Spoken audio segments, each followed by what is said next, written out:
चीन में रहस्यमयी बीमारी, भारत में एडवाइजरी जारी। चीन की रहस्यमयी बीमारी पर भारत सरकार ने राज्यों और केंद्र शासित प्रदेशों को एडवाइजरी जारी की है। स्वास्थ्य मंत्रालय ने राज्यों और केंद्र शासित प्रदेशों में पब्लिक हेल्थ सिस्टम को अपडेट करने के लिए कहा है। इसके अलावा किसी बड़ी बीमारी के हमले को लेकर अस्पताल में तैयारी करने के लिए भी कहा गया है। वहीं वर्ल्ड हेल्थ ऑर्गेनाइजेशन ने भी चिंता जाहिर करते हुए चीन से इस बीमारी से जुड़ी जानकारी मांगी है।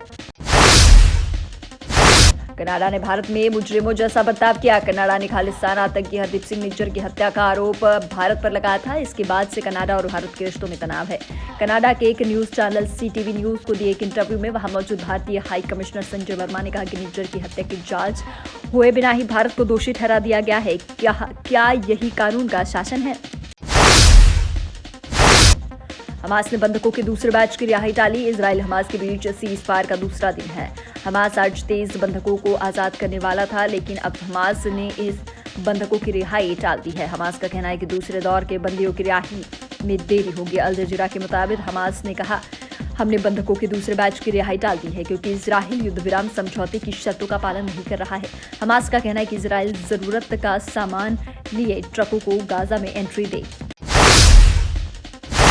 मोदी बोले, MP, राजस्थान, छत्तीसगढ़ में इंडिया गठबंधन साफ होगा। प्रधानमंत्री नरेंद्र मोदी ने रविवार को तेलंगाना के तुरपान में एक जनसभा के दौरान कहा, छत्तीसगढ़, मध्य प्रदेश और राजस्थान तीनों राज्यों में मतदान हो चुका है और मैंने तीनों राज्यों में देखा कि इंडिया साफ हो चुका है। वहां की महिलाएं, वहां के किसान, वहां के जवान कांग्रेस पार्टी को जड़ से उखाड़ फेंकने वाले हैं। कांग्रेस और BRS दोनों की पहचान भ्रष्टाचार, परिवारवाद, तुष्टीकरण और खराब कानून व्यवस्था से है। ये दोनों पार्टियां एक दूसरे की कार्बन कॉपी है, इसलिए मेरी बात रखिए, दोनों से रहो सावधान। बीजेपी ही बढ़ाएगी तेलंगाना का मान।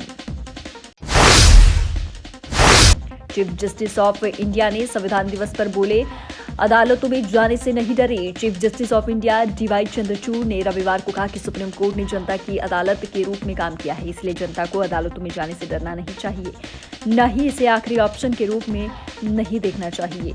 देश की हर अदालत में आने वाला हर केस संवैधानिक शासन का ही विस्तार है।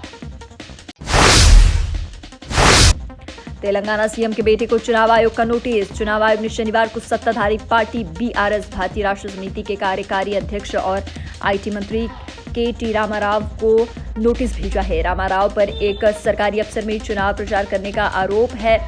KTR मुख्यमंत्री KCR के बेटे हैं। ये आरोप कांग्रेस सांसद रणदीप सिंह सुरजेवाला ने लगाया। उन्होंने इलेक्शन कमीशन में शिकायत की। सुरजेवाला ने आरोप लगाते हुए कहा कि रामाराव ने 20 नवंबर को T-Works एक सरकारी संस्थान के ऑफिस का दौरा किया और बड़ी संख्या में वहां काम कर रहे युवाओं को नौकरी देने का वादा किया। शाम 4 बजे बदला इंदौर का मौसम। इंदौर में रविवार सुबह से मौसम का मिजाज बदला हुआ है। कोहरा छाने के बाद वाहन चालकों को लाइट ऑन करके गाड़ी चलानी पड़ रही है। शाम 4 बजे से इंदौर, पश्चिम पालदा, चितावद, विजयनगर, पलासिया जैसे शहर के कई इलाकों में गरज चमक के साथ रिमझिम बारिश शुरू हो गई है। हालांकि शनिवार शाम से हवाओं में नमी का एहसास होने लगा था। रविवार सुबह होते ही पारा नीचे आ गया, कोहरे के साथ बादल भी छा गए। सुबह से धूप नहीं निकलने के कारण अधिक सर्दी महसूस होने लगी।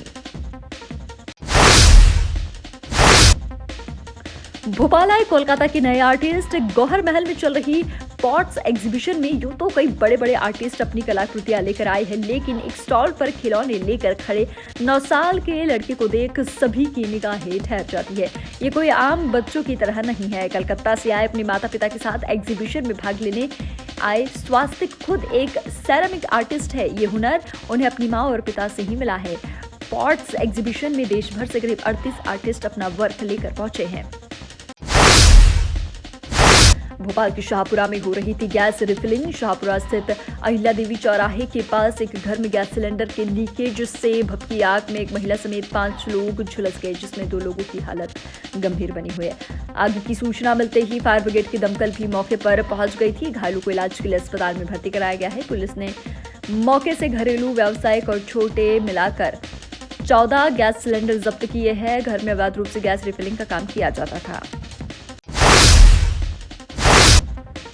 कलेक्टर SP का प्रतिबंध बेअसर। रोक के बाद भी कार्तिक मेले के समय नर्मदा में नाव चला रही नाविक। प्रशासन ने आदेश दिया, परंतु इसका कड़ाई से पालन नहीं हो रहा।